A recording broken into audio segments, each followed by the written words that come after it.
My name is Declan-may. And I'm Simon Brett. And we are the editors and creators of Seasons of War. And you are listening to Marku 42. Welcome, kids, to today's edition of Marku 42. I am Patty-hawkins, sitting in for our esteemed leader, Mark-Baumgarten, who's on location assignment at Time Lord Fest in Jacksonville, going on right now. But seated with me is a regular cast. Peanut Gallery, introduce yourselves. Got it. Christian-basel. Kayla Escalillo. Brandi-bachle. And Christian and I are hot off the heels of a very successful Florida SuperCon, and I'm still recovering. How you feeling, boss? The con funk is starting to settle in. 4 days of that nonsense, it had to hit somewhere along the way. It's catching me now, so. Yeah. The four days are a marathon. There is no doubt about that. But we all took part in some really great Doctor Who programming, and thanks again to SuperCon for letting us play in their sandbox.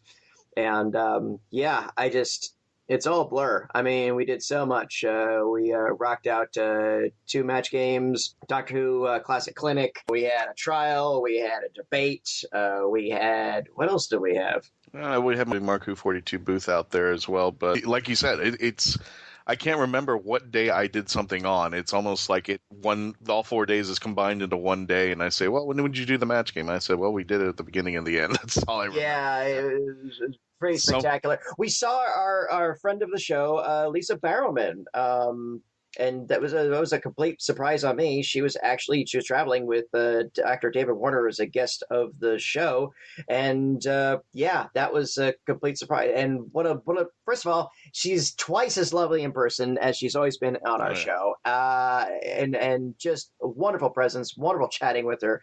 And of course, she introduced me to David Warner, and I got a chance to actually sit with David Warner for 45 minutes during his Q&A and moderate that, which was just fantastic. And it was just great weekend, exhausting weekend. And it wasn't until like last night that I finally got back home, slept in my own bed, and I was like, oh, I missed you, little teeny weeny like futon thing that I bought at IKEA 10 years ago. Yeah, my house, the curtains were drawn, the alarm clock was off, and I said, I'm getting up, and I don't care if it's 11 a.m. or 11 p.m. the following day. I'm sleeping this one out over there. Yeah, I could blame you. So, well, while we were away, I believe we've got some news and reviews. Kayla, what have you got for us? All right. Well, we unfortunately just missed it, but on 4th of July, that's okay. There'll be another one next year. No, that's cool.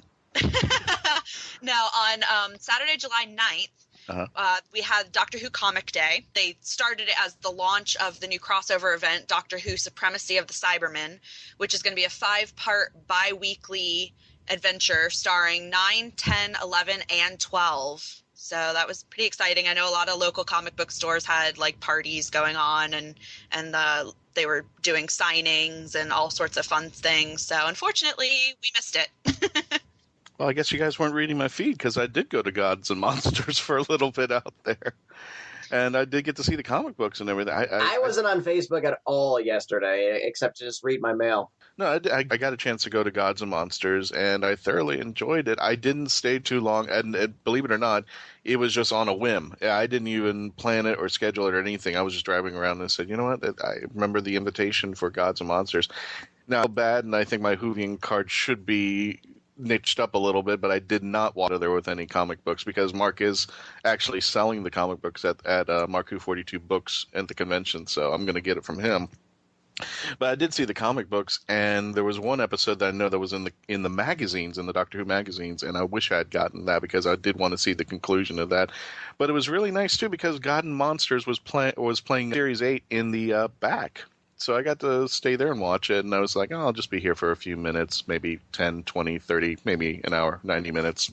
I'll watch until the other episodes. So I know we're mentioning Gods and Monsters a lot, but no, we're not shilling them, and they're not a sponsor, although we wouldn't say no if they were. But anyway, please continue. True that, but it was a good time, and it was nice to meet more Whovians than I did not know about that were in the area, and they were constantly cycling around. I'd say like 10 would go out and 10 would come in. So it was a nice flow of traffic there. Not bad at all. So, well, I look forward to whatever the source. I look forward to checking it out. And yes, if anybody is reading this new push with the Doctor Who comics, and you want to write a review or just let us know how good or how bad they are, hey, hit us up on our Facebook page. So. Cool. Kayla, what's next? David Tennant and Stephen Moffat were just given honorary doctorates. David Tennant got his for drama from the Royal Conservatory of Scotland, and Stephen Moffat received his from the University of the West of Scotland. I'm not sure exactly what his was. No reports of it actually gave which he received, but it's pretty exciting. They both got honorary doctorates, so they are both doctors now. Well, with an asterisk. I mean, yeah. Universities love doling, and this is not to denigrate either of their achievements, but universities have been doling out honorary doctorates for quite some time now in exchange for basically a cheaper speaking fee. It's just like, all right, well, we'll give you $3,000. We'll give you an honorary doctorate. Will that do it? Yeah, sure. Okay, I'll do the commencement speech for that. Something. Yeah, I kind of agree. I'm not sure how I kind of feel about honorary doctorates because let me tell you, I'm working hard enough just for my associates. Mm-hmm. But David Tennant just became an actual doctor, so it's kind of humorous in that sense. No, it's certainly, and if any place of higher learning, said like we'd like to give you an honorary doctorate, I would immediately get starstruck and be like, oh sure, yeah. James Doohan had an honorary doctorate in engineering from some school, and I don't even think it was one of the nicer ones. I think it was like one of those wayward online only schools. No, it was an actual campus because again, I saw him with the cap and gown, and they were doing it, and I think Bendis got an honorary degree too, and that's where I think I lost a lot of points too. So, they're giving him a degree for creative writing. Forget it. But that's for a comic broadcast, not video. So anyway, all right. So yeah, you get an honorary doctorate. You get an honorary doctorate. Everybody gets an honorary doctorate if you've been on TV successfully. We'll add that caveat. So Tennant and Moffat deserve all the accolades they get, especially Moffat, since we gave him a good drubbing at our trial. I think the swords goes two ways. It's to rein in publicity for the college to say we got so and so, we made them an honorary doctorate. But in the other side of things, I can understand that people who may have gone to the school who are busting their butts, who probably didn't make it as well as somebody else did who didn't go. I'm not sure about that. And they've had honorary doctorates at my alma mater, but I've always gone, oh, okay, well, you know what? They've done something beyond the pale of what normally people would think that should be done. But I don't know. Yeah, you're right. It does go both ways. And again, too, it's honorary, so it gets the little asterisk. It gets the little, no one's ever, It's not like these luminaries that get an honorary doctorate are going to immediately turn around. Well, I got honorary doctorate in engineering, so I'll go. Right. I'll apply to Lockheed Martin, and I'll walk into their rooms and say like, okay, we're doing this wrong. Okay, these. Oh, you know what? It'd be nice. Square propellers. Let's do that. Oh, I think I would have paid Tuan to see him build a rocket, actually, to see how he would have gone with it. Where's the fuse? What? On the new space shuttle, where's the fuse? If it's a rocket, it's supposed to have a fuse. How you light it? This thing will never fly. It's not a rocket, Mr. Tuan.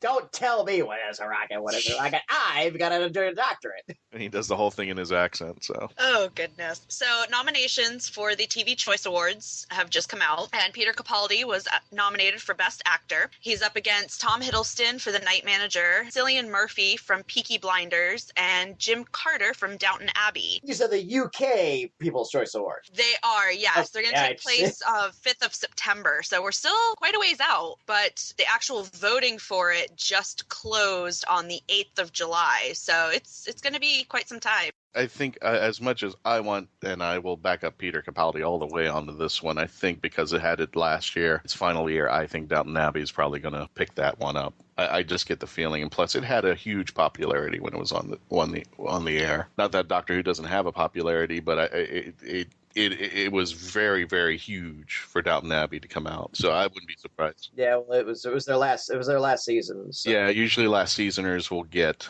the awards themselves. Yeah, and again, as we as we all know from the Brexit People's Choice, I oh boy, and all jokes aside, I mean, the minute I hear like People's Choice Awards in any country, I'm just like, ugh, I just roll my eyes. I'm like, just come on now. If we'd had People's Choice Awards 10 years ago for presidency, Britney Spears would have become president. It's just. I think we do some cases. Well, all I can say is, hey, Peter, we're rooting for you. But hey, again, he got nominated. Just getting nominated is pretty damn impressive. No matter how you look at it.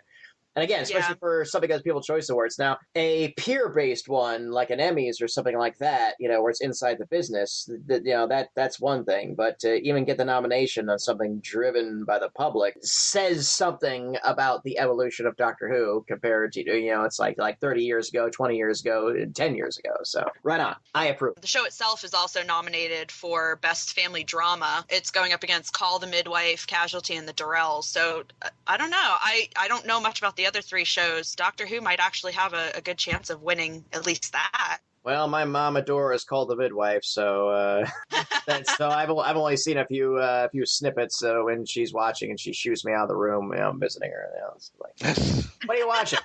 She's like, call the midwife. Get the hell out. I'm not allowed to sit with her when she watches her British programming because I sat. The only time I ever watched Downton Abbey was I sat down to watch with her and I was just doing Mystery Science Theater like jokes all the time, and she literally sent me to my room. It was 2 years ago. I was 44 years old, and she said, "Go to your bleep bleep room. I want to watch this." And I became 6 years old again. I was like, "Yeah, okay." And then I snuck out and met my friends at a bar. Well, I didn't sneak out, as I say. I crept away from her. No, I don't live with my mother. I was visiting her. All right, relax. Even visiting her, she sends you to your room. Yeah, that's what I was even crazier thing. I think that's the best part of the story. It's not that you were living with her; it's that you were visiting, and she was just like, "Go to your room. Just go to your room." Well, it was like some scene where it was like some crazy scene where like in the context of the show is horrible. One of the servants who just got promoted up to third tier butler spilled some prawns on Maggie Smith, and it was a big horrific thing. And I was like, "What? They're dumping prawns on little old ladies? He needs a good thrashing. Take him outside and flog him." I was saying crap like that, and oh boy, she got pissed. I think it's safe to say that Patty's mom is the only woman who can actually send Patty to his room and he will obey and go. Yeah, that's about right. Okay. What else is in the news? Following the amazing 500th issue of Doctor Who magazine, they are continuing their celebration and dedicating an entire issue to just Tom Baker. So the whole issue itself will just be all about his life, his time on Doctor Who, bunch of other stuff. So that's kind of exciting. I guess we'll see if they do this with any other doctors. Now, I'm curious. When I read some of the articles and I was trying to pinpoint some of the things that were being said, he said he acknowledged that this would be his last magazine, and then he also acknowledged that he wasn't sure, but it might be his demise coming soon, which I'm used to seeing Tom Baker in interviews and then watching Doctor Who as Tom Baker. I'm used to it that he always brings out that his demise is coming up soon, but it made everybody just scamper. Like, well, what's he talking about? Does he know something we don't? I'm just like, no, I truly think Tom's doing okay. That's the way he is. And if I'm not mistaken, Patty, I think he's the only one that claims that he has his own tombstone ready to go when he's ready to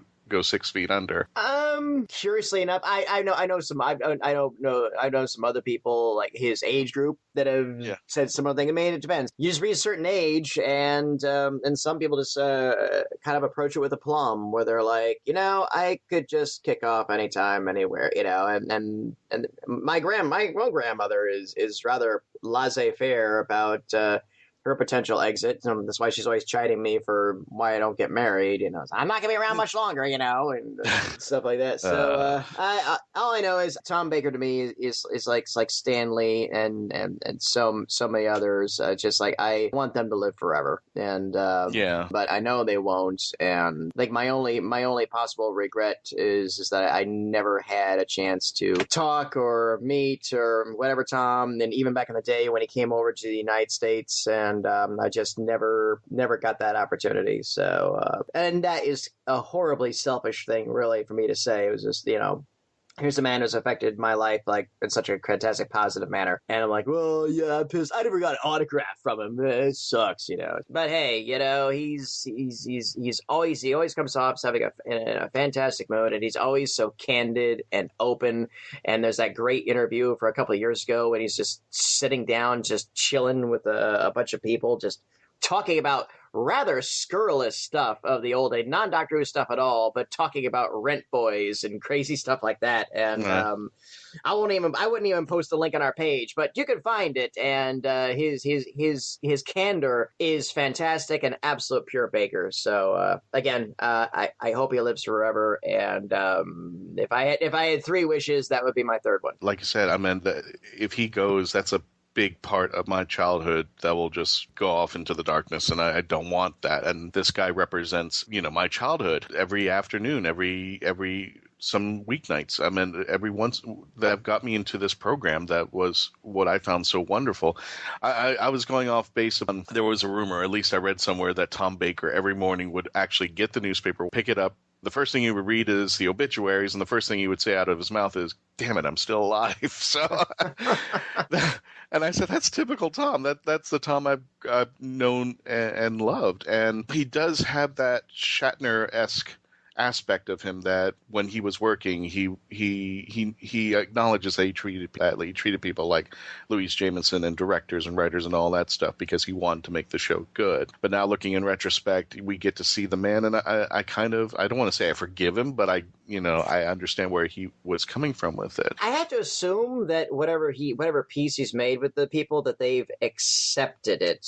Again, we had Louise Jameson on, and she spoke like lovingly about him. They buried the hatchet. It looks like he and Lila may not have buried the hatchet, but at least like got the tip in where they could work together and stuff like that. So I mean, time heals all wounds. And again, too, and I think he's a man who he does nothing nothing subtle. He always just seems so boisterous and full of life. So if he came to you and apologized, I'm willing to bet that it was a full-blown absurd, I'm sorry I acted incorrectly, and Shatner's done that to a certain extent. All right. While the auction has thus ended, the Doctor Who Online newsfeed put out a sort of warning for Doctor Who fans here in America. There was an auction up for a Cyberman helmet, and the auctioneer was claiming that it was from the 1968 episode Wheel in Space. Unfortunately, it doesn't seem that it actually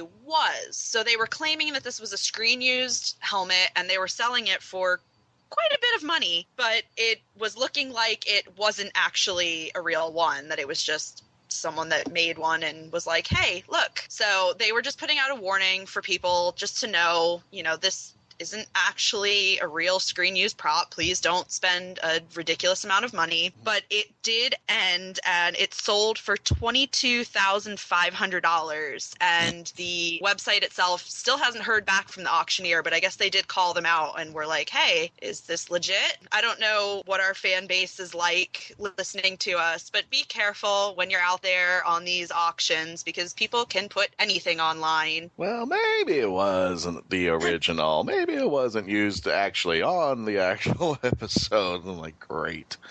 Yeah. Hopefully it was legit, because otherwise the person that just spent that much money is going to be real mad. Yeah. Usually you have to provide providence, which is for props and stuff like that. It's usually as simple as a chain of ownership being, okay, this was bought in an auction in the 1970s from the studio, and then it transferred to this person and then to this person. And usually with that stuff, there's not a lot of changes of ownership. So usually this is just about 4 or 5 names, which are fairly easy trackable. But this thing just came in out of left field, and Wheel in Space, and those are, and so and nowadays the curious thing with like 3D printers and modern prop making, it's fairly easy to make a prop that looks like the older, cheaper, it's like style that Doctor Who was saddled with. So there aren't a lot of actual like props that I'd want. Reproductions I'd love.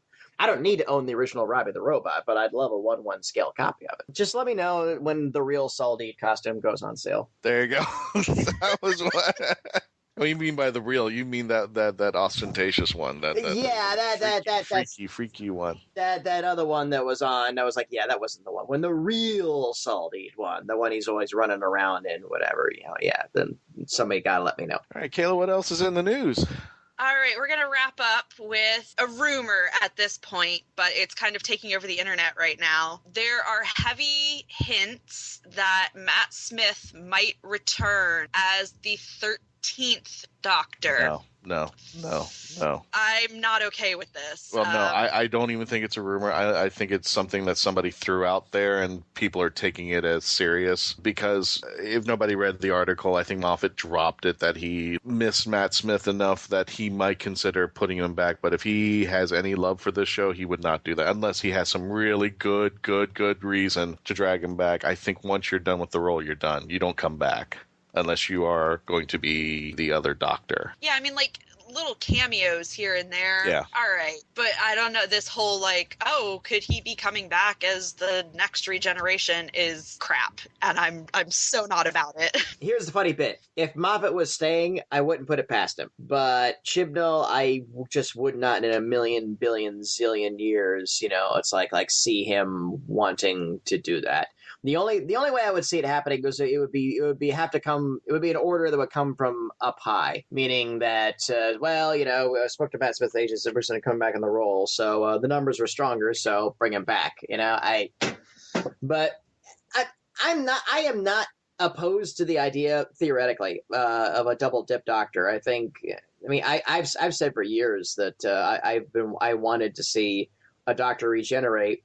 And then, then it looks up and it's Paul-Magrs, and I actually just to see him have a season of adventuring. It's like Doctor, just like, and he just like doesn't say, he just says, I'm back. But Matt Smith, that's too fresh. That's too much of a, he was just here and now he's back and now he's not. So, but would that be a degeneration, or do you just want a series with number 8, which I think he's entitled to do it? I think he's entitled to do it. But I think I would be okay with. Put it this way, I'm okay with the concept in theory, but honestly, in practice, it would be horribly abused and screwed up and also then too that would open the bucket of worms, and that if Matt Smith comes back, then the legion of Tennant fans would be screaming for Tennant to come back. Right. And that's my thing. It's too messy. And here's the weird bit. I mean, I wouldn't say, I think Tennant probably would, because in all intents and purposes, he could write his own check, and the BBC would sign that check. And they even have the money with Brexit going on. I just think it's a good idea, but it would be an awful execution and a bad precedent no matter what. So Sorry, Matt Smith fans, but you had your time. Bringing a Doctor back as a regular it sounds great. It sounds profitable, but I really do feel like it's a precedent that would be great today and bite everybody in the ass tomorrow, because then truly fans would not accept a new Doctor Who. They would just be clamoring for their personal favorites to come on back. And once the Doctor leaves, then love him or hate him, you stick around with the Doctor. And again, like I always tell everybody, stick around for a Doctor, give him a chance, and if you don't like it, that's fine. But I feel like it would foster fan petulance of no, I'll wait till they bring my Doctor back. And if that door is allowed to swing both ways, I do think fans would truly abandon the show until they got what they wanted. First of all, I saw that article first posted from the Mirror. And I said, that I'm not even reading that. That's not going to happen. And then I saw other legitimate sites like The Guardian and other UK sites coming up and saying, Moffat's talking about this. And then I saw it as a trend on Facebook and said, what the hell? Is this serious? I mean, I wrote it off because I didn't even think it was remotely serious. And the only thing that I could think of is that I bet you one of the games that Moffat, and I'm using games loosely, however, one of the ideas I bet you, because there have been talks about degeneration and bringing an old Doctor back in the... I bet you that Moffat has written an episode where Matt Smith comes back as the Doctor just for one episode. I get this feeling. And he's playing with that idea of a degeneration where Matt Smith comes back and how will Bill cope with her Doctor being a younger Doctor again. I know that's very possible. I know it's a stretch, but I wouldn't put it past me the way Moffat plays the story games like that. He's, with the Missy Master, the Master's not coming back, but it's Missy. So I wouldn't doubt that there is an episode probably in the wings where Matt Smith just for one episode comes back and becomes the Doctor again for a short period of time, but not for 3 to 5 year length as a normal Doctor would run. No. Yeah, that's my theory. I think that'd be fun to watch, but I do think again that's playing with fire, because again, just the Matt Smith fans, their post regeneration depression has cooled, and I just feel like we were reopen it again. Here's a curious thought though: what if you brought back a former Doctor as the Doctor? But what if their personality was completely different? Same face, same body, but it wasn't that Doctor. It was an entirely same actor, but it was an entirely different take and style and dress and everything else. That could be interesting. So if like Six came back, but he was more calmer and more passive, more funnier. Literally same actor, but an entirely different take on the character. It would be a new Doctor played by an actor who played the Doctor before. They would even say facially, but like, oh, I saw this one again. Well, I ain't going down that path. The fun thing is that the both Doctors could cross on over, but like, wait, you can have some interesting dialogue with that, and there could be some fun. There could definitely be some fun. That would be the only way I could really potentially accept a previous Doctor coming back as a Doctor, is if they, all right, well, David Tennant is back, but his take, this Doctor it looks like his Doctor, but it's an entirely different character. I think I've said it before and I said it again. Doctor Who has that permission, per se, to explore things like that because the story can go that direction. But if it's not supported by a good story, don't do it for the sake of just doing it. Do it for the sake because there is something to add on to the mythos of Doctor Who that improves it or gives it a new dynamic. But just to say, hey, we're going to do this because of this. I love the ideologies that we can twist anything around, explore anything in any direction because that's the world that we have with Doctor Who. But just to do it, to think of doing it without having a proper and good story to back it up, don't do it. Don't explore it. Come back later to it if you can really make it shine. Like Patty was saying, like having the same actor play a completely different character would be interesting, but I think it would also be really towing a line of like hysterical fangirls going crazy because it's not their Doctor again. People have this image of what that person is supposed to be, and as awesome as it would be to see a same actor play a completely different version, I think a lot of people would still be so stuck in, well, before they were like this, that it would alienate some people just because they're hysterical fangirls. Not that there's anything wrong with hysterical fangirls, but, it would just be it'd be towing a very dangerous line. We will see. It's an interesting postulation, but I think we can all fairly agree that it's probably not going to happen, and it's probably a good thing for it not to happen. Yeah, I say take it with a grain of salt because, like I said, I do see it on like IGN and the Mirror, and we've always talked about this conspiracy on how maybe I wouldn't say BBC, but maybe even Moffat intentionally leaks something to play with the audience. He does that. We've known he's done that in the past, so this wouldn't be a surprise if maybe Moffat leaked this out, especially during the downtime of Doctor Who, where nothing's happening.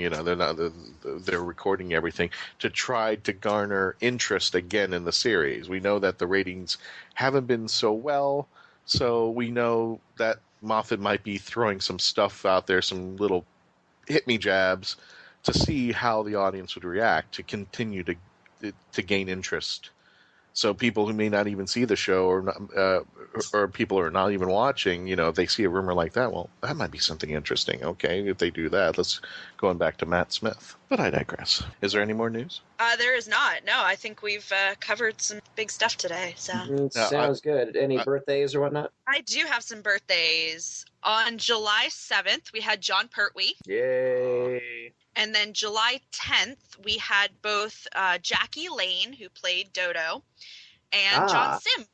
Good old John. Yeah, Dodo. That's when I came across her name in the books, I was like, "Come on, really?" And then not a lot of footage of her running around, but she was a solid and serviceable companion, no doubt about that. Yeah, and good old Sims. So cool. Okay, we're gonna take a quick break, and then coming back, I will be with Mark, and we're gonna have a really cool conversation with Simon Brett and Declan-May, who produced the War Doctor anthology charity novel.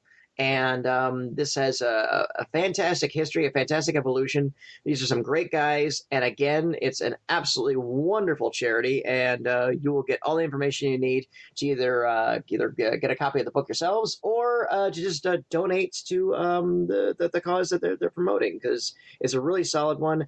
And I'm going to shut up now and come on back and you can hear us all talk. Hello, I'm Nicholas Briggs, the voice of many monsters on Doctor Who, and executive producer of Big Finish Productions. And I'm pleased to announce that Mark Who 42 Books have joined forces with Big Finish to bring you Big Finish Audio. There's this fella who calls himself the Doctor, and he says he has saved me, and we are in his time machine. You're all right. I think I've broken something. What about you? Yes, I'm fine, thanks. I rather think I broke your fall. Oh, sorry. Mark Who 42 Books will now offer to bring you the best in Big Finish audio. But why are they here? How do you do? I beg your pardon? Oh, no need to. I'm the Doctor, and this is... I am Leela. By all means, please do come out to play, Doctor. I'm waiting for you. To find where Mark Who 42 Books will be, go to markwho42.net or on their Facebook site at markwho42. What are you saying? They fizzled in somehow, like the TARDIS? Yeah, transmat from another dimension. The TARDIS doesn't fizzle. It's more of a... Also go to markwho42.net and download my interview with the team. You're executive producer at Big Finish Productions. Correct. Is this a quiz? Mark Who 42, taking you to the Whoniverse and beyond. Kid? Yes? Shut up. Beyond the Night is the GCRN's latest review podcast. We are covering everything in the Knight Rider television universe, from the classic 80s TV series to the 1991 reunion film, Team Knight Rider, and the 2008 relaunch series as well. So join TFG and Mike and Dion the Music Man as they go in depth and Beyond the Night, only on Geekcast Radio Network. You can find Beyond the Night in iTunes and on www.geekcastradio.com. Kid? Yes, Michael. Just keep driving. The voice of Christian-basel, take one. Hi, I'm Christian-basel, and I would like to provide my voice for all your voiceover needs, such as... Okay, like an announcer. Like a what? Like an announcer. For all your voiceover needs, such as animation, radio, announcements, introductions... Now an old man. I can even record voicemail for all the Meshuggahs that call you. A pirate. Arr, and it won't cost you a lot of treasure for me services. Arr. Creepy movie voice. Just call 407-761-2679. 407-761-2679. Or email voiceofchristian-basel@yahoo.com. Well, how was that? That's a wrap. It's Showtime Synergy. The latest review podcast from the Geekcast Radio Network is here. So join TFG1 Mike, Nicole Hailstorm, and myself, Lady Rec, as we will be reviewing all 65 episodes of Joe and the Holograms in a 25-episode-long podcast. You can find Showtime Synergy on iTunes and geekcastradio.com. We are the truly outrageous podcast that you want to be listening to.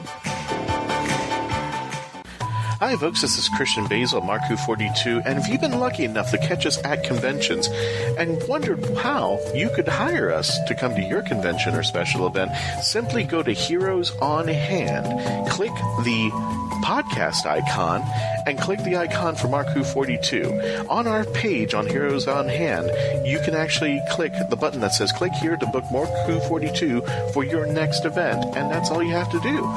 Once again, if you wanted to hire us for your next event, simply go to heroesonhand.com, click on podcast, click on our icon, and click the green button to book us for your next event. You're going to love us. We'll see you there. Hi, y'all. This is Lady S, author of Enoch the Traveler, and to all the fans of Mark Who 42's Hooniverse, happy 4th of July. Welcome back to Mark Who 42. That's right, Mark Who 42, Doctor Who on Krypton Radio. I'm your host, Mark Baumgarten, and with me we have Patty-hawkins. Patty, how you doing? Again, you still with us? Of course, sir. That's good. Well, we've got a special show for you, and I know we always say we have a special show for you, but we are going to be interviewing two gentlemen who have put out an ebook and are, for charity and are now putting out for pre-sale a softcover version of it. The book is called Seasons of War. It's an anthology of war doctor stories, and we have with us Declan-may, who edited it and put it together, and Simon Brett, who is the creative and artistic editor and art coordinator. Hello, Simon and Declan. Hello. Hello. Hi, Mark and Patty. Now, this was a charity book for Caudwell-children, is that right? Yes, Caudwell-children, yes, a UK charity. Declan, can you tell us a little about what Caudwell-children does? Yeah, Caudwell-children, it's a charity that provides finance and support for disabled children and their families, many of whom live on the margins of poverty. And it's a sort of a mix of the Make-A-Wish Foundation, I think, that you might have. We know that in the U.S., yeah. Yeah, and just a charity. It deals with all disabilities, but principally autism. Oh. People on the autism spectrum, and that's why I got involved. My son is autistic, and we've dealt with the charity quite a lot in the past, and they needed funding. So I just thought, what's the best way to go about it? And then the idea of the anthology came. But that's the work they do. It's helping practically day to day with children with disabilities and their families, and there's no overheads. None of the money goes to administration. Every single penny that anyone donates to Caudwell-children actually goes to the children and their families. So it's quite an important charity. Not like the United Way, where the CEO rakes in like $500,000 a year. No, yeah. No, they've got a benefactor. It's a mysterious benefactor. I've never been able to figure out who it is, but that's how it gets paid for, the charity. So, yeah, they cover all their overheads and expenses. You know, that's a Doctor Who plot right there. Innocuous children's, it's like charity, and who is this mysterious benefactor? And go. Yeah, exactly. Yeah, I should have thought of that for the anthology. Now, Declan, there was an ebook version of this book that you put out, and that went on sale on January 30th of 2015. Yes. How much money has that raised so far? Well, it's raised so far, before we stopped making the ebook available, it raised £8,000. Wow. In dollars. I'm maybe $14,000-$15,000. That sounds about right. But the thing is, we didn't actually put it on sale. We let people donate whatever amount they wished. It could be anything from, I think, 50 pence, £1 to whatever, and then they would get a link to download the ebook. So it wasn't actually on sale. It was just you donate whatever you wanted, and you got to download the ebook. Right. I think I donated about £10 when it first came. Oh, yeah. God, yeah. Well, thank you very much for that, because as I said before, every single penny. Well, I have relatives who have autism. Mm-hmm. Okay. So it just definitely is a charity that I believe in. Okay. Oh, thank you. Okay.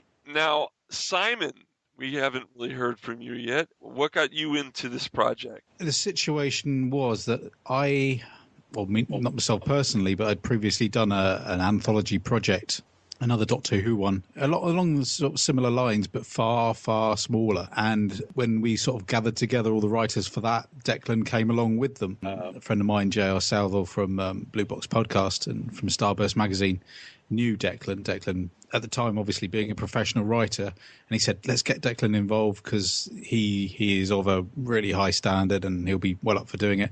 So he got involved with that. And I think, I may be wrong, Declan, I don't want to speak for you, but in a roundabout way, you thought you could take that model and actually put a more professional slant on it. Yeah, it was the project was it was called The 12 Doctors of Christmas, wasn't it, Simon? It was, funnily enough. Funnily enough, there's another book called The 12 Doctors of Christmas coming out from BBC Books this Christmas. Yeah, they stole your title. Well, yeah, I think it was a title waiting to happen anyway. You know, it was one of those. Yeah. And that was that's where I first sort of became involved with, Simon and JR and John Davies. And then when I was sort of scrabbling around to find an idea to raise money for the charity, I thought, well, we could take this idea and really move it up a level and go bigger. And so I got in touch with, by that stage I'd become quite good friends with Simon, and we decided, let's just really go for this, make this as big as possible, get as many names as possible, and try and set up a model whereby people have to donate to get the book, rather than the other way around. In a lot of cases, people put these books up there and say, here's a free book, and also, by the way, you can donate as well. But I thought maybe we do it the other way. You don't get the book until you donate, and that was the sort of initial model we worked off. That's right, yeah. So with the initial book, it was, we did the book and we said, well, if you like the book, give some money to the charity to say thank you. But you turned it around and said, if you give some money to charity, we'll say thank you by giving you the book. Now, where did you get the idea to use the War Doctor? Where did this come from? I think I have an answer for this, and I think Simon does as well. I think Simon and his friend and one of the other writers, Lee Rawlings, I think you two had been discussing a War Doctor book or anthology of some kind. Is that right, Simon? Oh, I don't know if maybe not. Probably. Well, it's one of those conversations we would have had at some stage, yeah. But it's quite a convoluted story behind it. Initially, I was talking with a gentleman who you probably all know called Paul Spragg. Yes. Who passed away. And he was involved. He worked for Big Finish, and I don't know. I was thinking about ideas how to, go about doing this Doctor Who book, and we were talking about, there's a British TV series back in the 70s called The World at War. Yes. Which was like a landmark documentary history series, and we'd been talking about that, and then I think I can't remember. It was he mentioned something, you could do something like that with the War Doctor. Imagine that, just imagine that, a throwaway comment. This was over chat, internet chat, Right. Then I thought, that's it, the War Doctor. We've only seen a little bit of him on the, Day of the Doctor, and that was, Stephen Moffat's incredible invention of this character. And I thought, wow, wouldn't it be great to read about more? And that was sort of like the eureka moment. And then, he said, well, I said to Paul, is there any way you could put me in touch with some people, maybe to see if anyone's willing to write a story, and so forth. And then, very sadly, he passed away, which is, it was very sad for all of us, but people who actually knew him, his friends and family and colleagues, that it was awful.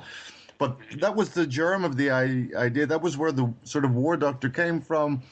And so I got to work laying out some guidelines and ideas and contacting as many people as I possibly could to ask, would you write a story? That's where the War Doctor came from. I just thought he was such a fascinating character, and we could apply the same sort of logic as the World at War. So many stories in the Time Wars, so many different possibilities, so many angles we could come at it from, make it as varied as possible. It's definitely a Gold Rush sort of character where it's like, oh, all of a sudden there's this secret doctor and with an entire mechanical history that's like, oh, yeah. Like Slate. And yeah, who would be frothing in the mouth to get a piece of that action? And what's interesting is at about that same time that you were getting this book together, the BBC released Engines of War by George Mann. And you got George Mann to write for this. It was strange because there was this massive vacuum where there was no inclination whatsoever that we were ever going to see any more of the War Doctor. Yeah. And I'm fairly sure, Declan, I think the process was well and truly underway when Engines of War came out, wasn't it? It was further down the line that you actually asked George, wasn't it? Yes, I think we'd started, and then the novel came out, and then and I think I contacted George quite far down the line and said, I love the book, I love Engines of War, and it really is a superb novel. And again, I thought that would be the last we'd see of the War Doctor. I thought, this book, that's it. And he said, well, I tell you what, I've got a sort of like a deleted scene, which I could write up for you. I could do that. And you know what? There's this guy, an illustrator called Paul Hanley, who's been doing a lot of War Doctor artwork, and if we could get him to illustrate it, that would be even better. So that's where that came from. We were really, really lucky in that regard. But we've been very fortunate all along. I mean, people have been very generous. Everyone involved with their time and talents. It's extraordinary, really. I'm still quite staggered and shocked by the fact that we got so many top quality writers involved. Yeah, I mean, I can list them. John Peel, matt-fitton. You got Nick Briggs, friend of our show, to write the preface. You've got Paul-Magrs. You have Lance-Parkin. I love Lance-Parkin. You got a lot of names here. Lance-Parkin, for me particularly, was a really... I was really excited because he wrote a novel, I think, my God, it must be 20 years ago now, called Cold Fusion with the 5th Doctor and the 7th Doctor. And it was one of the... Finish. Yeah, it's coming out soon in Big Finish, which is... So that novel like absolutely blew me away when it came out at the time. And when he said, you know what, I'll write a story, I was overjoyed. John Peel and Kate Orman as well. Oh, yes, Kate Orman. Kate Orman. Yeah, I mean, that was... that was Gary Russell. Gary Russell. Oh, my God. How did you get Gary Russell? Simon, how did we get Gary Russell? I think it was just a case of somebody who knew somebody. I mean, yeah, I've got mutual friends of Gary's.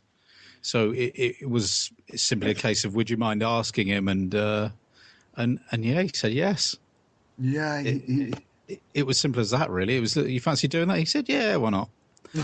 It really was that simple. And how much latitude did you guys get as far as storylines and plots and whatnot from the BBC? What kind of parameters did they give you guys? Okay, you can't, no stories of the War Doctor on Earth or this or, Right. Well, with as far as the BBC, well, there's several strands. There's the BBC itself. There's BBC Enterprises. Yeah. There's the Cardiff office, and there's individuals working within the BBC. Yeah. I know it's labyrinthian navigation with. Yeah. So essentially, when we were setting it up, I just said, let's just write, let's write good stories, and there are certain guidelines, and and there was a sort of arc and all that sort of stuff. But I said, we want really good stories and really exciting stories and stuff that's, high quality. And then afterwards, we'll worry about the details. If they turn around and say we can't do it, okay, then we'll. But guys, it's for charity. Exactly. I mean, the thing is, it is unofficial. And we never made any bones about it, the fact that it is an official thing. It is unofficial. So for us, It is unofficial. But the main thought all the way through is to produce something of a really high standard and something that really respects the show.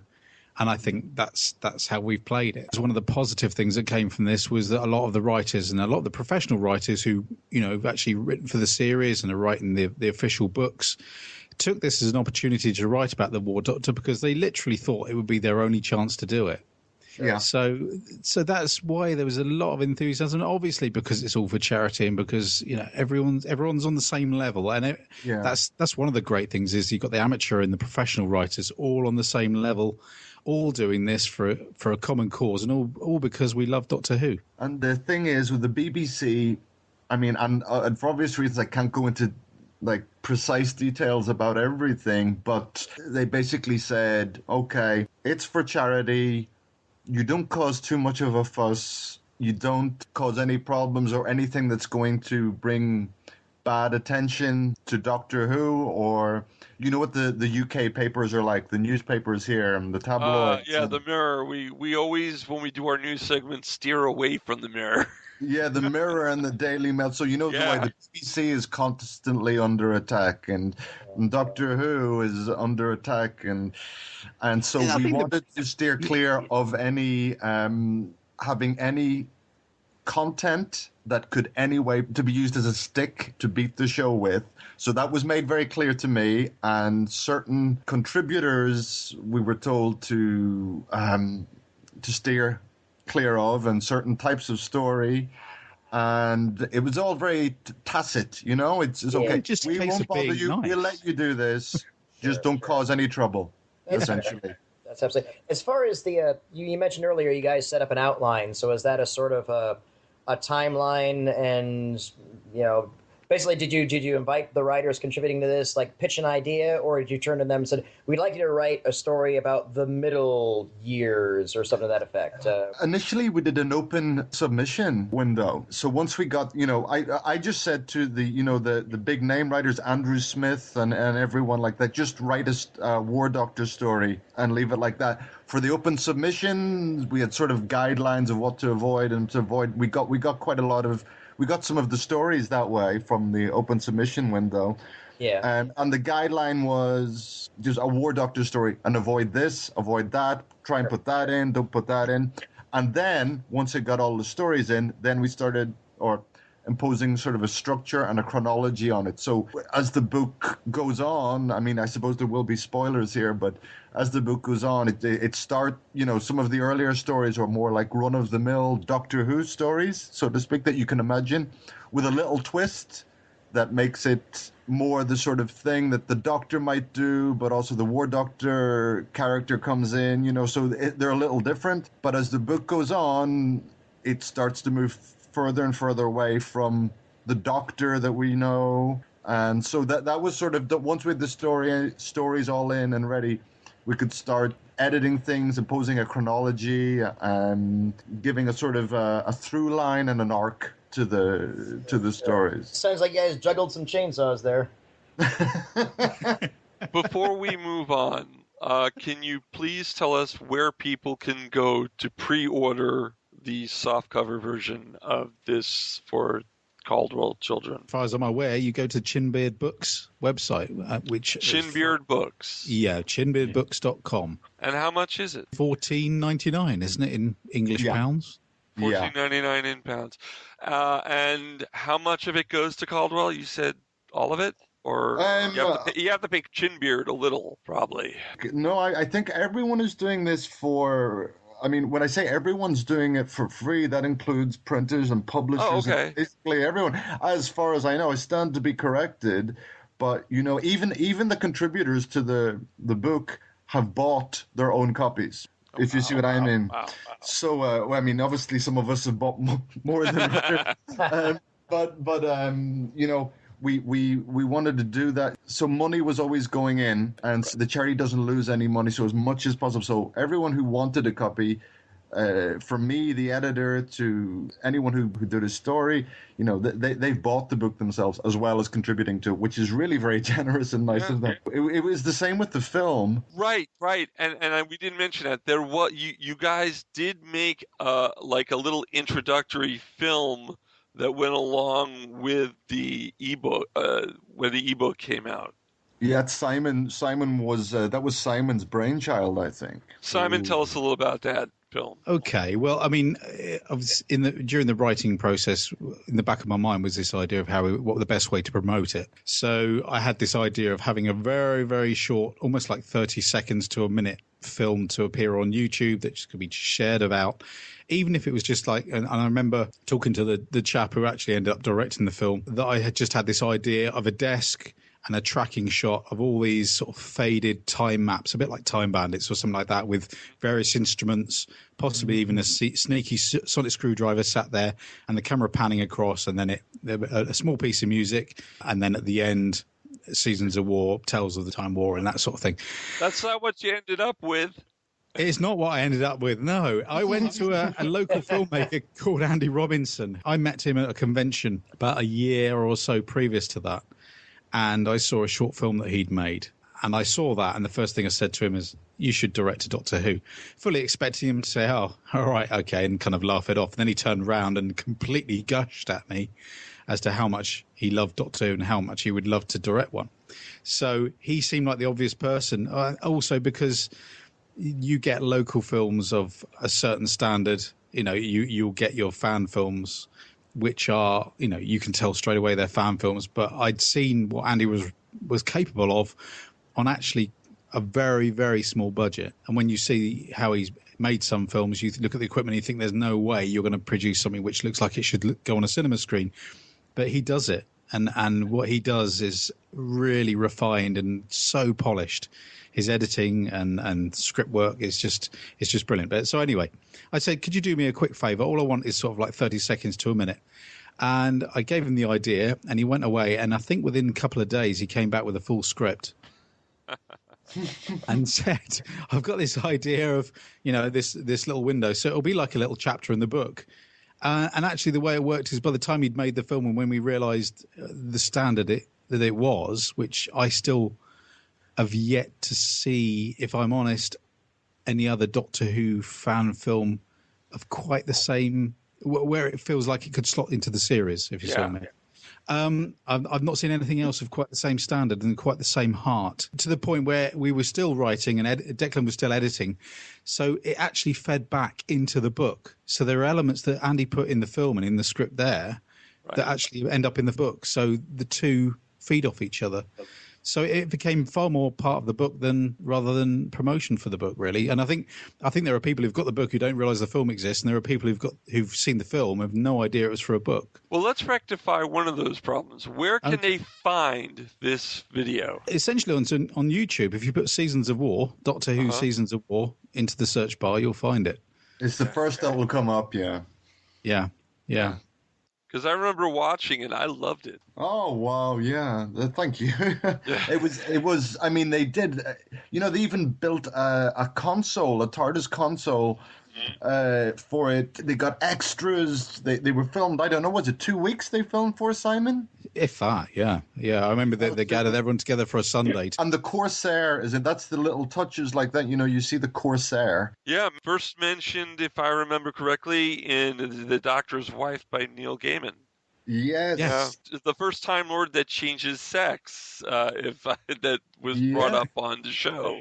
Was it? Was that the first? Neil, there was a line that he says that the Corsair was a woman at one point. So that's where the idea came from, that the Time Lords could be Time Ladies. Okay. Oh, well, well, I mean, the Corsair, we have a few stories where the Corsair is mentioned in the actual anthology. And we've got one specific story featuring the Corsair and his very strange TARDIS, and basically how the Corsair that we see in the film, how he got to that point, because if you see him in the film, he's only glimpsed briefly, but you see he's obviously not in a good place. So it sort of tells a story of how he got there. So there's little things like that. It all fed back into itself. Interestingly, the guy playing the Corsair in the film is a chap called Tom Hutchings, and he is actually the man responsible for building the console. Oh. Same man. Okay. So that's how close-knit and how small the team was. It was something else, really. I've just looked online, actually, and at 35,500 views so far on YouTube. Oh, my God. Oh, that's fantastic. We'll try to get you an extra 1,000 when this comes out. Yeah, definitely. You're listening to Mark Who 42 on Krypton Radio. We're talking with Declan-May and Simon Brett about Seasons of War, Tales from a Time War, which is on for pre-sale right now at chinbeardbooks.com. guys, you are Doctor Who fans. When did you first become Doctor Who fans? Simon first. My earliest memory is of probably the last episode of Planet of the Spiders. Oh. As to whether I became a fan then, I don't know. I just remember that, and I remember the change between Pertwee and Baker, and being that was probably the one thing I loved about Doctor Who was the fact that his face changed. So I wouldn't say I became a proper fan until late 70s when the comic started. Right. The comic probably Doctor dragged. Who Weekly. Yeah. Doctor Who Weekly. I still own number one. So do I. Yeah. Have you used your transfers? Because I did. Yeah, I use them. I no longer have the transfers. Yeah, so that's how it started, and then technically Peter Davison was my doctor. Oh, okay. So that's the first time I watched the TV series religiously, and then it petered out again for Colin Baker, and then I kind of came back to it for the new series. So, All right, and Declan, you? Well, my first television memory of anything was Full Circle by Andrew Smith. Oh, well, that's perfect. Which was, I've told him, I even still have the audio cassette tape where my father recorded it of the television, so I could listen to again episodes one. Yeah, the first two episodes of Full Circle. I still have that cassette tape, TDK. Whatever it is. So that was my first, that's when I became a fan as a child. Then I left it for a while, and then in my teens, it was the Virgin New and Missing Adventures that I really got into. Yes, the Wilderness Years, the books were amazing.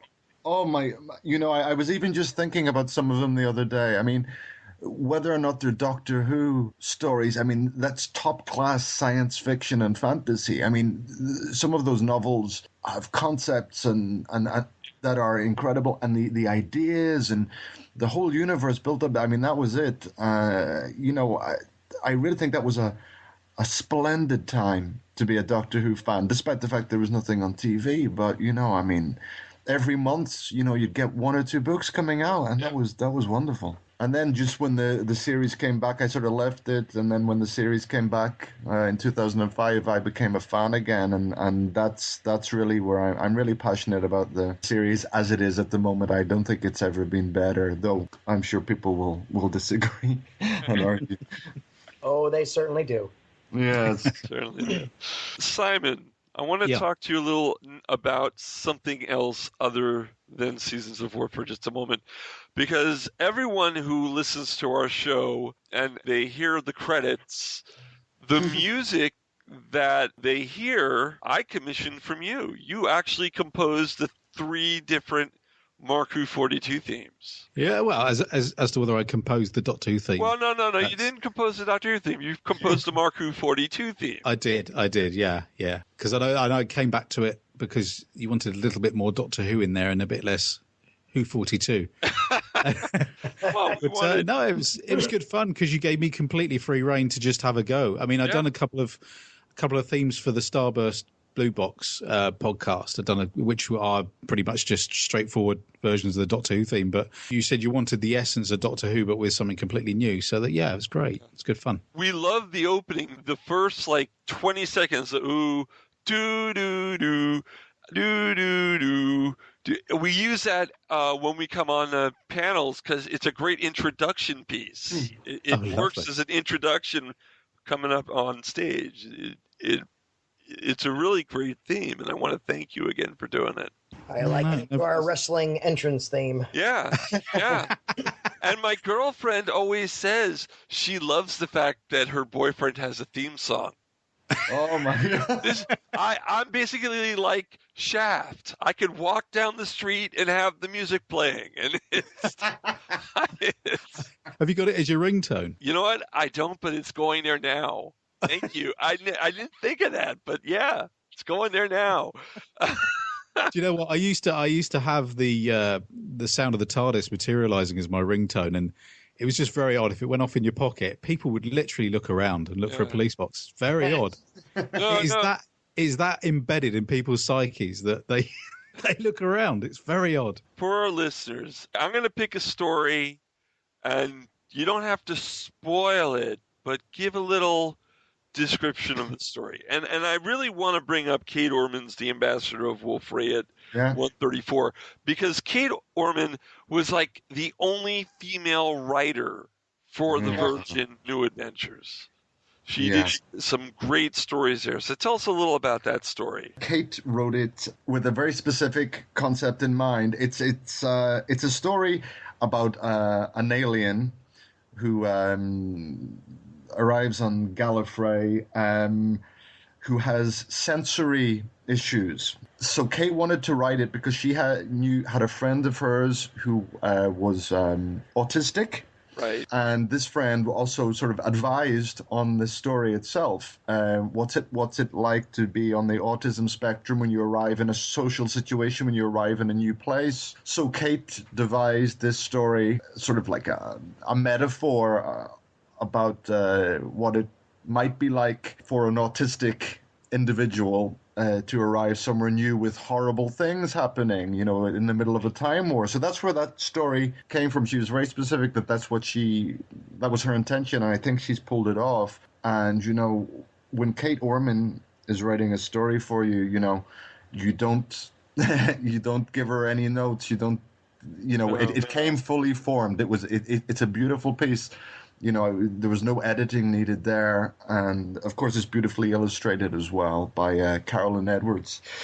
So that one was, we're really lucky with that one. But it is, I suppose, not a parable. That's not the word I'm looking for. But, yeah, a parable or a metaphor about autism and what it may be like. Where did the girl with the purple hair, the several stories with that title come from?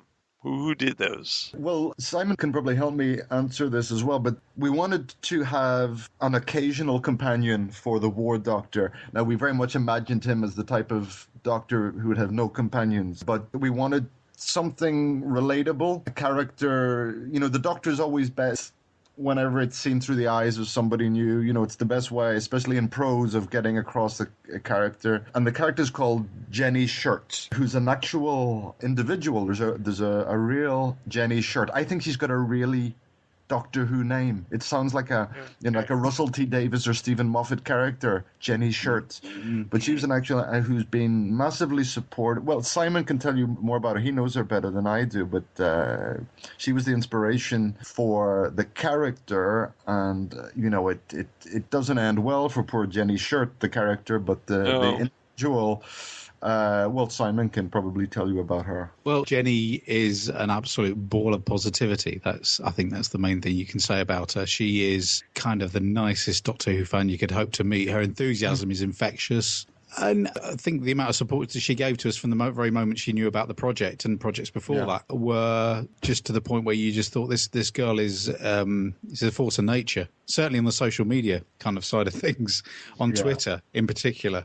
And she we started physically seeing the effects of what she was doing and the amount of people she was getting involved and getting, and switching onto the projects. And I think it's just a case of we just wanted to feed it back to her and just show that she's made a difference, a big difference.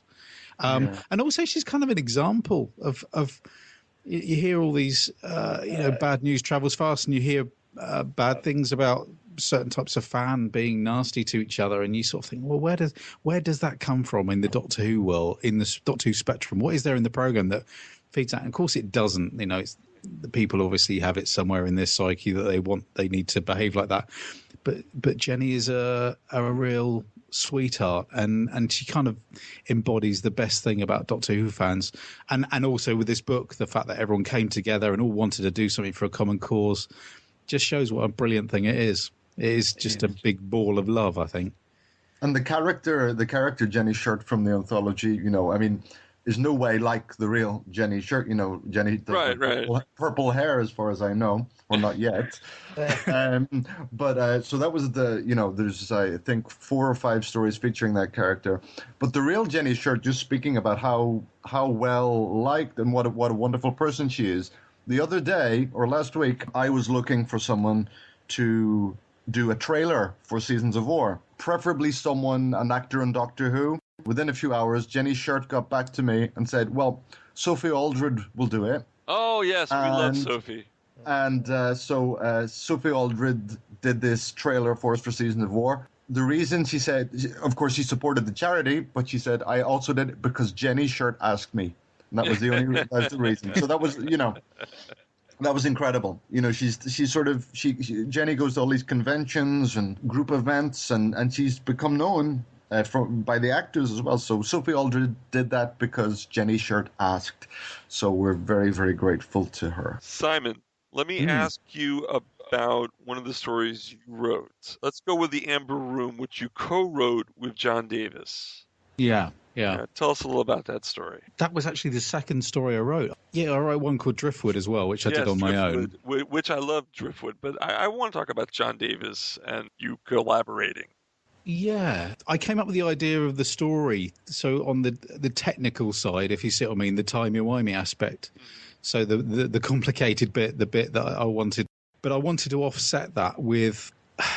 Sometimes that can be a bit wearing, I think, if it's all a bit too sci-fi and there's too much going on, that you want there to be heart in the story as well. And I had an idea that, as you know, somewhere halfway through the story, there's this point where there's a reflection on kind of whereas this character who's been pulled out of his life has been put into this weird situation where he's been chased by a dinosaur, stuck on a time machine that's bigger on the inside than it is on the outside, and completely disconnected from his life. A point where he reflects back on real life on Earth. And I knew John from previous stories that are very emotional. And one thing he does do is he connects with the heart of a story, and he's very good with those sort of things. So I said, okay, there's this point in the story where they go into this room and, without giving too much away, a slice of life, a scene from Earth is painted out in the room.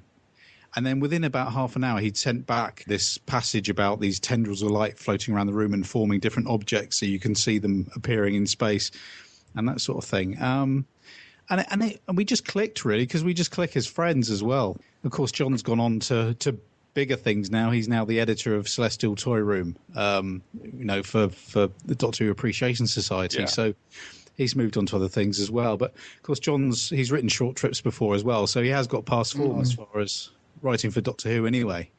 But it was just one of those where I was writing the story and there was a big hole in the middle, and also I just wanted to crack on and get it written, and thought, how can I get this written quickly? Who's the right man for the job? And he just seemed to fit the part, really. So I think we'll probably write again together, because once we got writing together, it was like writers' tennis. We were literally batting stuff back and forth, and the whole thing got written in about the space of a couple of evenings, I think. So it worked really well. And the thing about that story, Simon, the Amber Room that you wrote with John, is I think that's the point in the book, the way we sequence the stories and everything. That's the sort of the point where before things start going really bad for the Doctor. As you said, there's heart in that story. There's a connection with Earth and everything. But deliberately after that point, we have a story by Andrew Smith just right after that one. But we start moving towards the sort of darker aspects of the Time War and the War Doctor. And the way that you thread that in, just with little mentions and little lines and comments and bits of dialogue, that's a really strong story. I really loved that one. I didn't have to do really any editing on that one, I don't think. Was there any story that was pitched or on the table that you guys just couldn't do because of constraints, or you just couldn't maybe just fit it into your timeline? Yes, there were stories.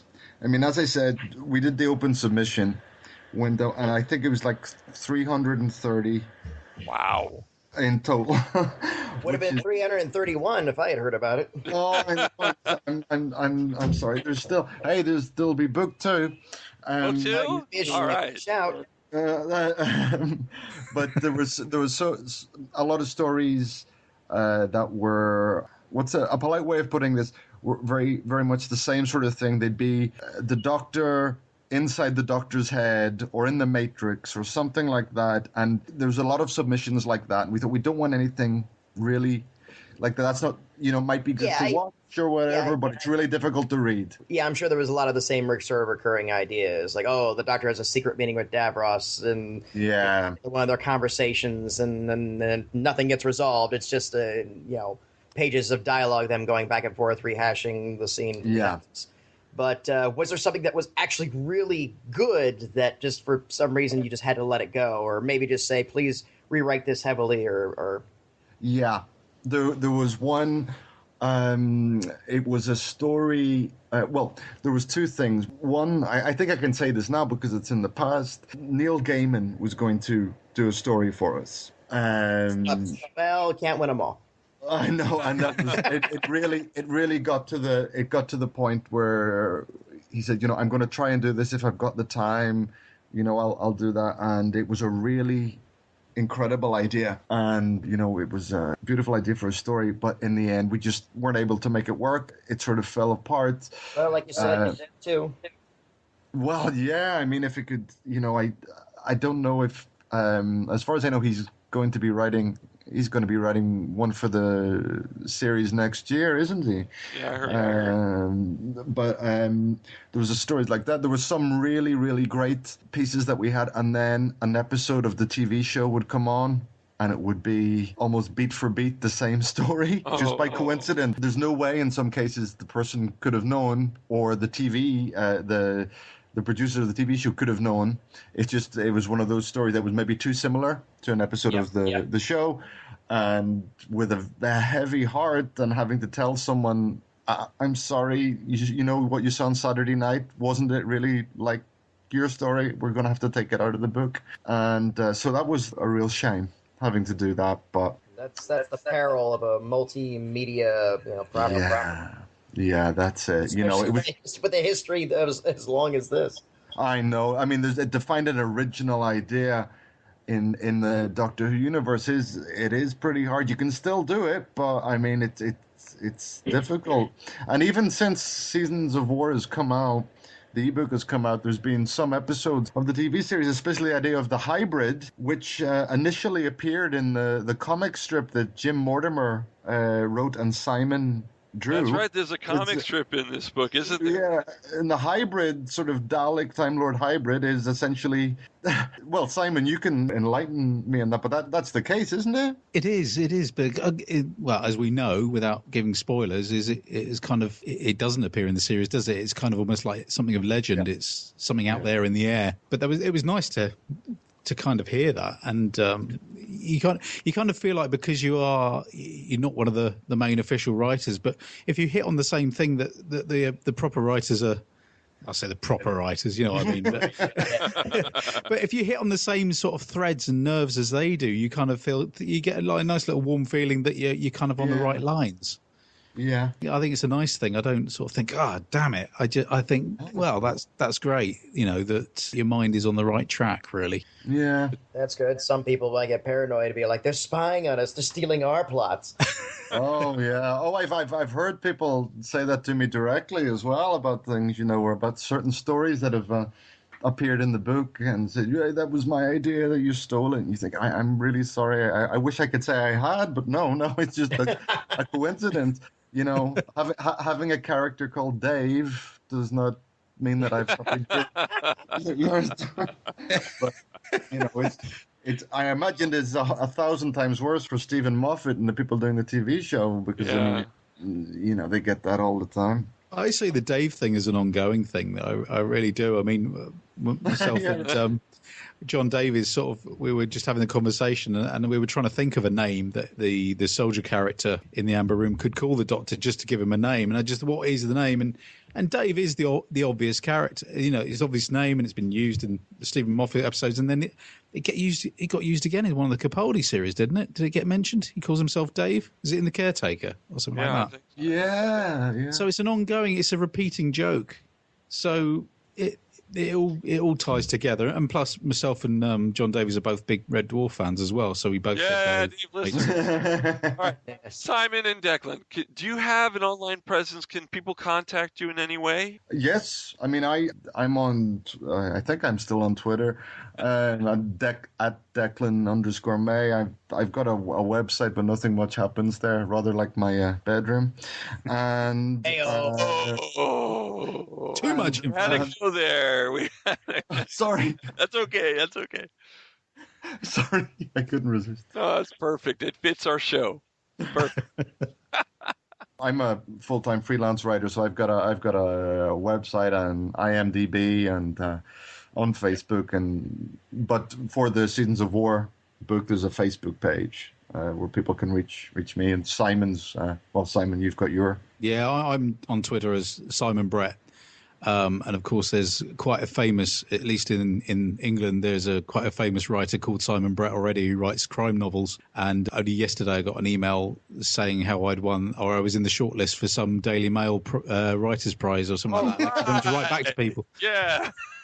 Because when I got that Twitter username, I wasn't doing any writing. I haven't been writing that long. I mean, this is partly down to these projects we do that I even realised I could do it. So it's all very new to me. So somehow which is why you see Simon A. Brett when you finally get your copy of Seasons of War. As far as I'm aware, whenever my name's mentioned, there'll be an A in the middle just to distinguish me from the other one. I mean, I'm under no illusions that I'm anywhere near the standard of the other Simon Brett, but I'd rather people didn't think that he was writing Doctor Who stories. Mind you, he did produce the original radio series of Hitchhiker's Guide to the Galaxy. Well, there you go. Is seasonsofwaranthology.com still active? Yes, I mean, it's going to be updated again over the next few weeks and redesigned because we want to try and raise £20,000 for Caudwell-children. So there may be some more Seasons of War projects that we're booked to, but we've sort of got some good ideas for that, and it'll probably be more Simon than me doing book 2, but so that website we're going to keep an update, and and when we say book 2, we don't literally necessarily mean book 2, so it could take whatever shape or form. It could be a completely different project, or it may be something along the same lines. Am I right in saying that, Declan? Mind you, you're handing the reins over to me, aren't you?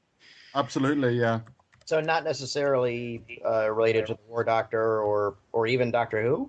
Well, the thing is with the War Doctor, when the book came out, there was no Big Finish audios, and he was, as Simon said earlier, he was like an unknown quantity. Right. It was the novelty value, I suppose you could say.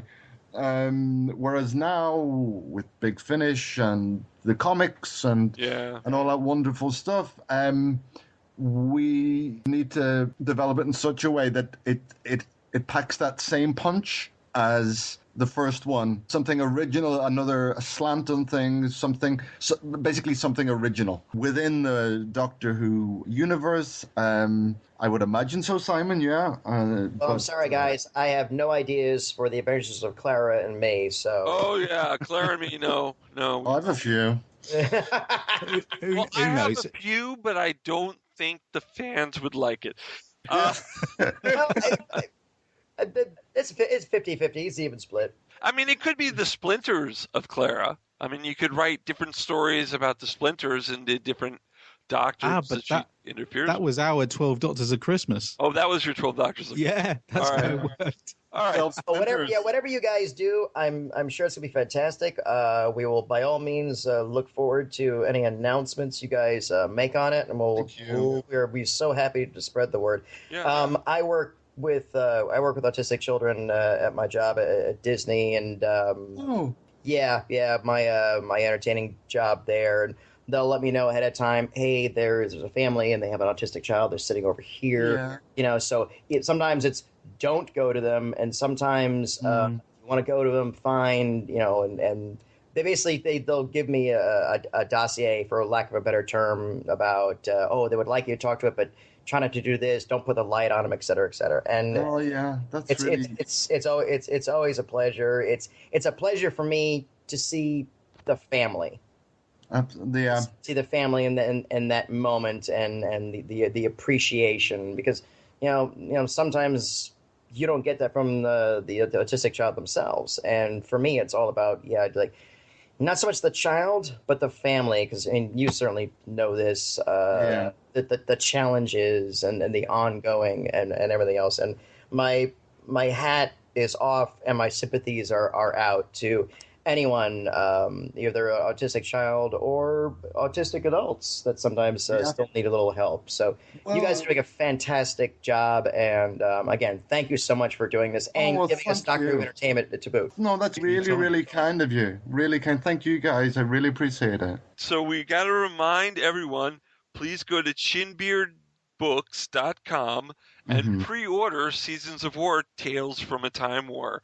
You'll be helping out Caudwell-children, and you'll be reading a fantastic book. And be aware that there is a time limit. There are only so many copies.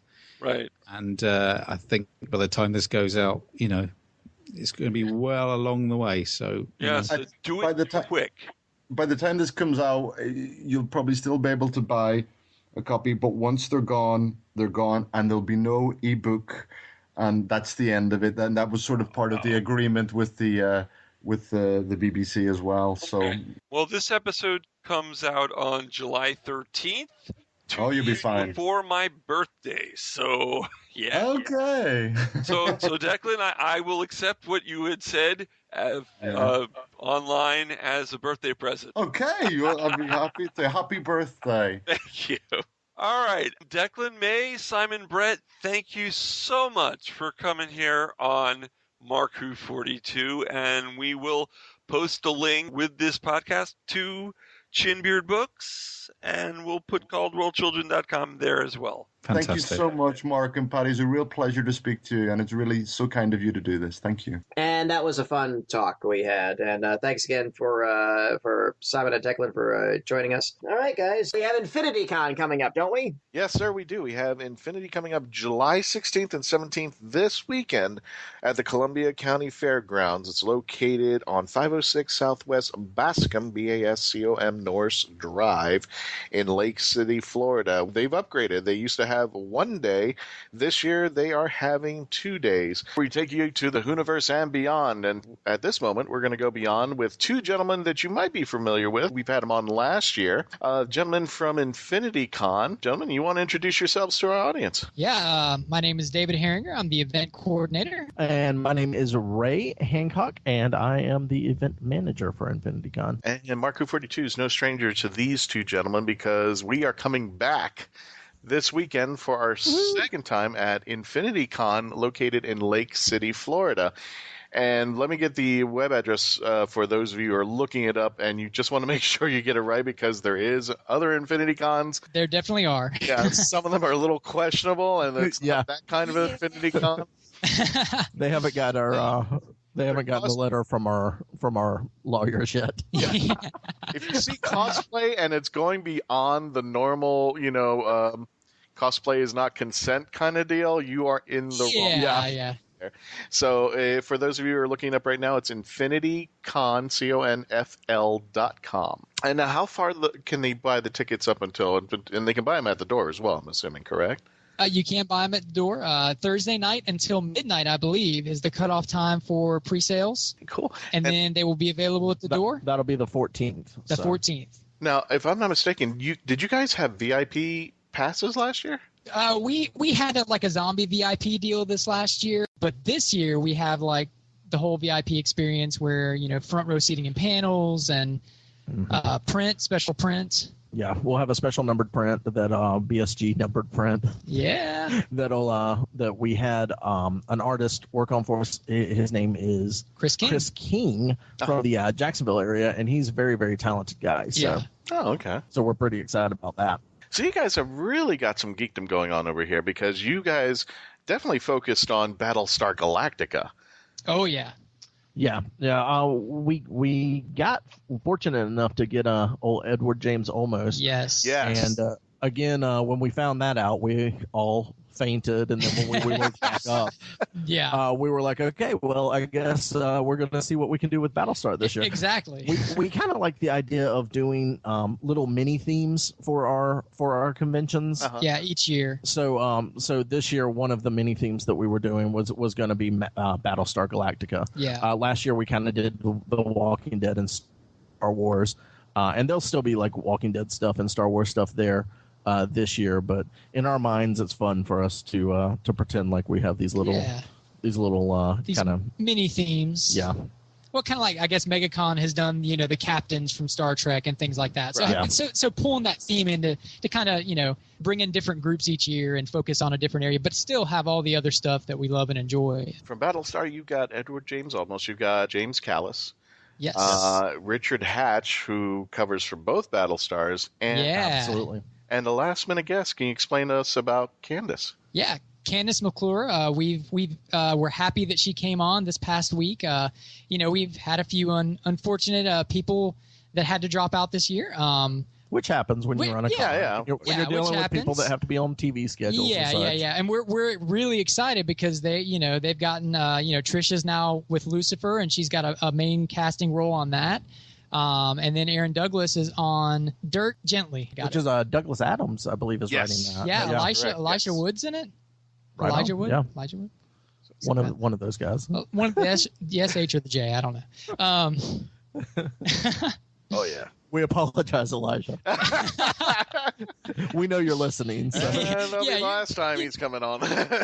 He's sorry, man. I mean, we've screwed those chances anymore. She was also in Battlestar Galactica, of course, and Hemlock Grove. So a lot of people really enjoyed her in season 2 of that. So. Yeah. So we're excited that she was able to come out, especially like we said, just such a last minute addition. So. Yeah, it was really great of her just to sign on and take care of things. So we're excited, and that fills out. We're going to have a BSG panel, a Q&A, the So Say We All panel. Yeah. And that'll be on Saturday. And that'll give us, 4 guests from BSG universe to talk about what all BSG and talk about their favorite episodes, answer questions. Yeah. Which I mean, both me and David and our wives are huge Battlestar fans. So this is pretty cool for us. It's a nice gift to say, hey, why watch it on TV? I can bring it. Exactly.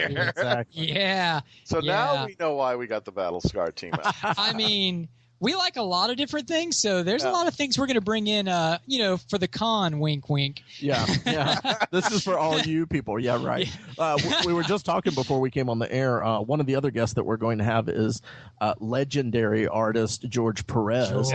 And which is a really special thing for me because when I started reading comics back in the 90s, Infinity Gauntlet was huge and stuff like that. And that was my bread and butter. That's what I... really pulled me into comic books was all of that kind of stuff, and that's George. How did you guys get him? That's the strange part. Man, listen, Christian, we're good. We have connections. All right, fine. Man. Look at that ego. So sorry, guys. The Fairground doesn't have enough big ego for both David and Ray, so you may have to, conserve some space in that dome tent or whatever. We may have to have another dome just for us, right? Exactly. Last year we actually shot him an email. We found out he lived in Florida, so we were like, well, that's another. Yeah. And like, why don't what? Gotta get his address. He's hidden that from us. Oh, really? But yeah, I shot him an email from like his website or something, and he wrote me back, and he was like, "Hey, Dave, I'm busy this year, but hit me up next year." And so we did. And here we are. He will be Sunday only. Yes. So remember that, everyone. The VIP passes are especially good for George Perez because you can get in 30 minutes early. Uh-huh. And for those that know George Perez, he does a ticketing system of 100 tickets, I believe, per day. I believe so. Yeah, and basically he does that to get his prints and even maybe the signing. We're going to put up how this works. Uh-huh. But the first people to get those tickets, it's like a number system, and the one that has the lowest number walks up to his table, gets his signing and his sketch first. Oh. So the earlier you get in, the earlier you get that. So VIPs would be good for Sunday for sure. But not to disappoint, you also have another genre out there, and we've got some returning guests, Michael Kosk, Chris Harrelson, and I don't know if you had him last time, but Jeremy Palco, who's also a local here in Florida. Yeah, Jeremy's actually a new one that we added on. We had the other two guys last year, and they were such great guys. We said, we love both of them. We got to have those guys back. Yeah. But Jeremy is a new addition that all three of these guys are on The Walking Dead, a show you may have heard of. So yeah, we're real excited to have those guys back and to have Jeremy for our first time. So yeah. And just for giggles, you have Cecil Grimes, which is awesome. Oh man, yeah. For those of you who may not know him, like him bringing that whole prison setup with the 14-foot tower. Something like that. Yes. So Cecil is a cosplayer that won an award at Walker StalkerCon nationwide as a lookalike of Rick Grimes from The Walking Dead. Also Andrew Lincoln. Yeah. So he's going to be there. He has this giant prison thing that he sets up, and you can get photos with like him and a zombie, and sometimes he brings other people that are, you know, friends with him in and stuff like that. Yeah. So that's going to be pretty exciting. So that kind of adds to, you know, what we have going on with the Walking Dead guys and everything. Oh, yeah. You know, it's interesting. We actually followed Cecil around for MegaCon and Fan Expo Dallas. Yes. And he was out on those locations, including Florida Fanta. So we've seen that actual jail cell. And what's actually funny is that the Mark 42 booth was always somewhere in proximity of it. So anytime anybody's going like, "Where are you guys?" I said, "Look for that jail cell. You can't miss it. We're right next door to it." Can't miss so it. we want to thank Cecil for giving us a marker for everybody to find us. There you go. Little tiny booth out there. Y'all need to just work on like a 14-foot tall TARDIS to have at all the cons. Where would I put it? You just put it in the backseat of your car, man. Yeah, sure.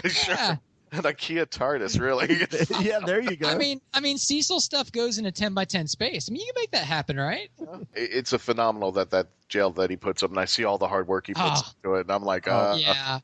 I'm happy enough just putting up a PVC piping sign. So, do any more than that, then I'm done out there. Yeah. Well, I'm kind of staying with the Cecil thing a little bit more. I'm very interested in what Cecil's doing. He's working on something called set play, which is taking the cosplay to the next level, and not only being the cosplayer and making your costumes and becoming kind of that character at the show, but also taking it to the level of your set, like coming to a show like he's doing and become like your set being part of what you do.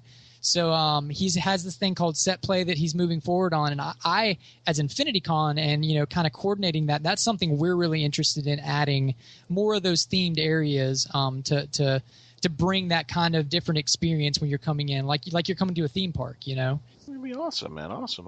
Yeah. So what else you guys got going out there? Well, wait a minute. I've got to actually mention this.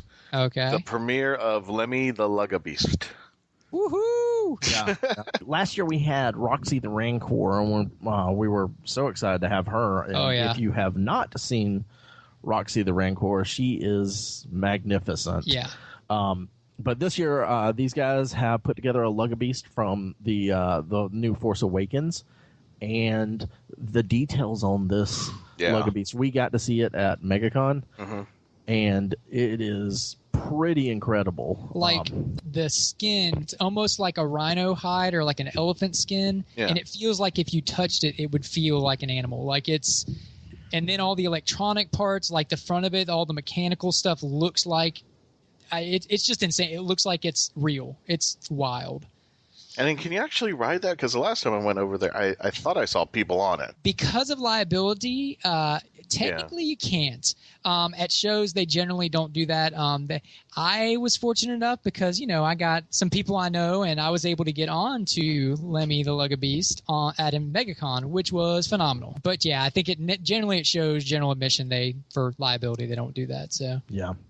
And who else is going to be out there, and what else you got going out on? We have Laura Tyler, the season 5 winner of Face Off. Oh, okay. Yeah. And she actually worked on some of the makeup for Captain America: Civil War and the recently wrapped Guardians of the Galaxy 2. She's going to be doing some pretty exciting things because she has 2 classes that she's going to be giving. Yes. On makeup. Really? Yeah. So if anyone's interested in upping their makeup game for cosplay and stuff like that, she will be. I don't recall what the different ones are. One is a makeup class, like better cosplay makeup, how to do your Darth Maul and your how to do those things with yourself on yourself for someone else. Very in depth. I think that class is maybe 2 hours. Yeah, one of them's 2 hours and one of them's an hour and a half. She's. I believe there's tickets for those on our website as well. Yeah, they're add-ons. They're add-ons. Okay. But I mean, they're $22, but you're getting something from someone in Hollywood that's actually doing it. So that's pretty cool. And the second class is on making your cosplay, and she'll show very basic skills of drawing out your cosplay, and she'll give you those pointers and show them how to build their cosplay from concept to making it a reality. So it's pretty cool. Yeah. Sweet. The North Florida Jedi Academy is going to be with us again this year. Oh, they're back. Very cool. Yep. Yeah. So them and the 501st. So we'll have a pretty good Star Wars presence there if you're a Star Wars junkie. Yeah, and so they'll be doing their lightsaber battles and everything like that Saturday. We decided 1:30. At 1:30. 1:30. They're going to be in the main hall with all the exhibitors and everything. We have space for that this year. Nick Wolf and Jay Howe and Laura Tyler, to tie into that, will be doing an effects showcase. I think the most important part of the feature is both days. There's going to be a Mark Who 42 panel going on. And I think one of them's taking place in a hall called Let's Get Wibbly Wobbly Timey Wimey. That is correct. And that probably sounds as kinky as it should be, but anyway. Yeah, I mean, I figured that fits you guys just right off the bat. I know, that might cause a lot of trouble. And we're also performing a panel on Sunday at 2 p.m., the match game. Yes. Which everybody's going to have a really, really great time with. And if you're coming to Infinity Con and you want to participate, and for people who might not even know Doctor Who, you can actually participate in the game. You have a chance to win fabulous prizes and bragging rights at the end of the game. But the only way you can win is you have to go in there and try to get your chance to play. Oh, yeah. And what else have we got going out there, guys? We've also got Ted DiBiase, the $1 Million Man. That's old school WWE Hall of Famer. Oh, yeah. That's going to be coming out and doing autographs. He will be there with the $1 Million Belt. He will. So if you want to get a photo op with that, he'll be there for that. Photo ops are available for pre-sale. They're cash only at the event itself, but the photo ops will be with the $1 Million Belt. So you guys should definitely check that out. And he will be doing as well a Sunday Slam panel on Sunday. Yeah. So you'll get a chance to hear some of his stories and such. Yeah. Got a wrestlers thing going on. We also had Jake the Snake last year, so now we've got the $1 Million Man out there. When David was telling me about it earlier, he goes, "We got the $1 Million Man." I'm like, "Wait a minute, you got Lee Majors?" He goes, No, not that guy. You're the second person that's done that. It's like, the other $1 Million Man. The other $1 Million Man, yeah. The one with the belt. Yeah. Yeah. That'll probably flash my eyes with it. Give me ADD. I'll just be standing there, what? We are having an FX showcase. Okay. That I was telling you about earlier. It's going to be Laura Tyler, Jay Howell, and Nick Wolf. And there will be themes each day. It'll be monsters and aliens. And you will have the chance to go to their booth and add a ticket in their box. Tickets will be available, and they will each have a box for them personally. And you will have the chance. They will pull one ticket per day, per person, per guest that's doing the contest. And they will do that makeover on the person they pull out of the box, that ticket. So they'll each pull a ticket. So 3 people will get a chance to be either a monster or an alien that day. Exactly. So, well, monster one day, monster and then one day, alien and alien the next. the other day. So that'll be pretty fun. Yeah. Because all of those guys are incredibly talented. And we're going to do that again the same way we're doing like the Jedis. It's going to kind of be in the middle of the floor. They're going to come out and we'll kind of, do a kind of a triangle and have people gather around them and just watch it happen. So, yeah. We also have a Florida con artists are going to be there this year. They're going to be, we have a cosplay contest this year where cash prizes. Yes. So, and the Florida con artist will be signing everyone up for that registration. The registration. Yeah, as well as bringing a cosplay medic booth so they can fix up your cosplay. And get you ready for the rest of InfinityCon or help get back to InfinityCon. So everybody, please, at this time, it's this weekend. So go to infinityconfl.com. You can check out the schedule events, the guest listing. There's a ton more to this. They have the schedule events out there as well as all the sponsors. You can get your tickets. I think the VIP tickets are still available. So get your tickets now and come see us this weekend. Yeah. It's in Lake City, Florida at the Columbia County Fair. Thank you very much, sir. And it will be indoors, air conditioned indoors. So for those, dome. So those of you who are worried about the 100-degree weather that July has been putting out, at least we're going to be taken care of. We're going to have a good time. Don't be scared away by the fairgrounds because we are making sure you are very comfortable. Well, gentlemen, thanks for coming back again, and hopefully we will continue this little trend every single year. For sure. That's what we're hoping for. Yeah, thanks for having us. We can't wait to see you guys again. Yeah. In just a few days. And my hat's off to Infinity. They're a great bunch of guys. And also, Kayla, that's where we met you. So Infinity is like our 1 year convention anniversary with you being a part of our team. Yeah, it's pretty exciting. I'm actually really looking forward to it. Everybody's going home again. So yeah, by all means, come on up to Infinity and check it out. Again, it's a tight little show. And I'll say this much: I was so impressed last year that I was like, this is way better than I expected from what you would consider kind of a boony show. But again, those guys have got their act together. They're slowly growing, and that guest list is superb. So I'm looking forward to hearing some good stories from it. So. All right, kids, anything else before we wrap it up? Nope, I think we're good. All righty then. Folks on out there, please, Mark-Who42 on our Facebook, our Twitter, and all the other stuff we got going on. Someday we need to have a little speech to write those all up. But hey, we're just out there. Yeah, thanks for listening. Thanks for playing, and keep your powder dry and your arms short. I have no idea what that means, but it sounded impressive, didn't it?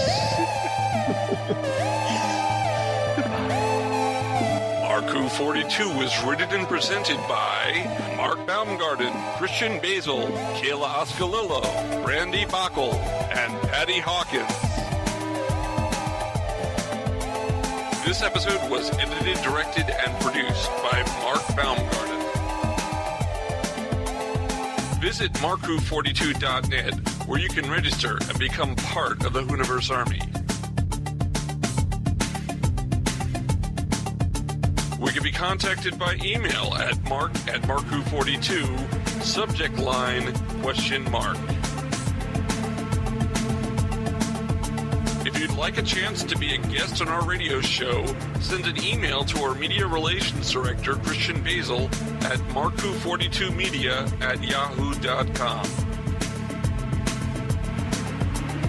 You can have Mark-Who42 entertain at your next event or convention. Go to heroesonhand.com/Mark-Who42. Doctor Who and its properties are owned by the BBC, the British Broadcasting Corporation.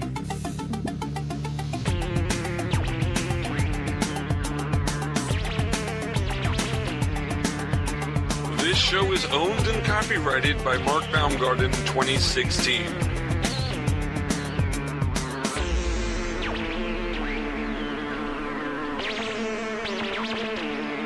This is Krypton Radio.